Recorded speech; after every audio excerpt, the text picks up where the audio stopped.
பழமொழிகள். அடுத்தவர்களுக்கு கெடுதல் நினைக்காத எல்லா நேரமும் நல்ல நேரமே. சொல் அறிவோம். இன்று வரலாற்றின் நாள். ஜனவரி 27 2025. நடந்தவைகள் மற்றும் சிறப்புகள். இன்று ஜனவரி 27 1880. தாமஸ் ஆல்வா எடிசன் வெள்ளொளிர்வு விளக்குக்கான காப்புரிமம் 1880ஆம் ஆண்டு ஜனவரி 27ஆம் தேதி பெற்றார். இன்று ஜனவரி 27 2009.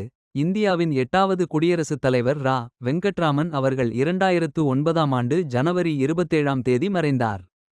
இன்று ஜனவரி 27 1888. தேசிய புவியியற் கழகம் வாஷிங்டன் டிசியில் 1888ஆம் ஆண்டு ஜனவரி 27ஆம் தேதி அமைக்கப்பட்டது. இன்று ஜனவரி 27 1832. 1832 ஜனவரி 27 ஆங்கில எழுத்தாளர் மற்றும் கணிதவியலாளர் ஆன லூயிஸ் கரோல் பிறந்தார். இன்று ஜனவரி 27 1850. அமெரிக்காவின் முக்கிய தொழிற்சங்கத் தலைவரான சாமுவேல் கோம்பர்ஸ் 1850ஆம் ஆண்டு ஜனவரி 27ஆம் தேதி பிறந்தார். மேலும் இது போன்ற பயனுள்ள தகவல்களுக்கு இந்த சேனலை பின்தொடரவும்.